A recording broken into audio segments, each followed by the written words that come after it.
গত রাতে সাতপন্থীরা যে কাজ করেছে, এখান থেকে বোঝা যায় যে তারা কোনো তাবলীগের লোক হতে পারে না। তাদের দ্বারা ইসলাম প্রচার কখনোই সম্ভব না।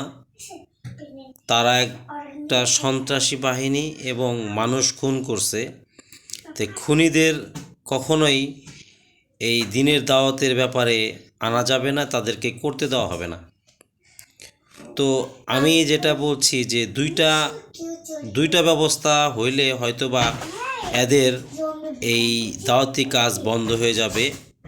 সেটা হলো, প্রথম হলো কামারপাড়া যে তাদের ঘাঁটি আছে, ওইখানে যতগুলো দোকান আছে সবগুলাই এই সাদিয়ানি সাতপন্থী প্লাস ওইখানে একটা ঘাঁটি আছে তাদের, এই ঘাঁটিটাকে নির্মূল করতে হবে।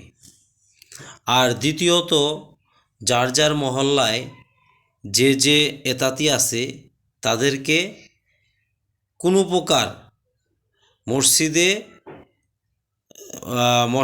মসজিদে তাদের বসতে দেওয়া যাবে না। তারা কোনো মসজিদে তাবলীগ করতে পারবে না। যদি তাবলীগ করে বা মশওয়ারায় বসে বা কোনো কিছু করে, তো তাদেরকে প্রতিহত করতে হবে। তাদেরকে যদি তারা বাড়াবাড়ি করে, তাদের আইনি ব্যবস্থা। আর যদি তারপরও তারাই হয়, ইনশাল্লাহ পরের ব্যবস্থাটা এটা আপনারা সবাই জানেন কি করতে হবে। এই দুইটা কাজ অবশ্যই করতে হবে। আর এদেরকে কখনোই এই ইসলাম প্রচারে, খুনিদের দ্বারা ইসলাম প্রচার হবে এটা সম্ভব না, আর এটা করতে দেওয়া হবে না।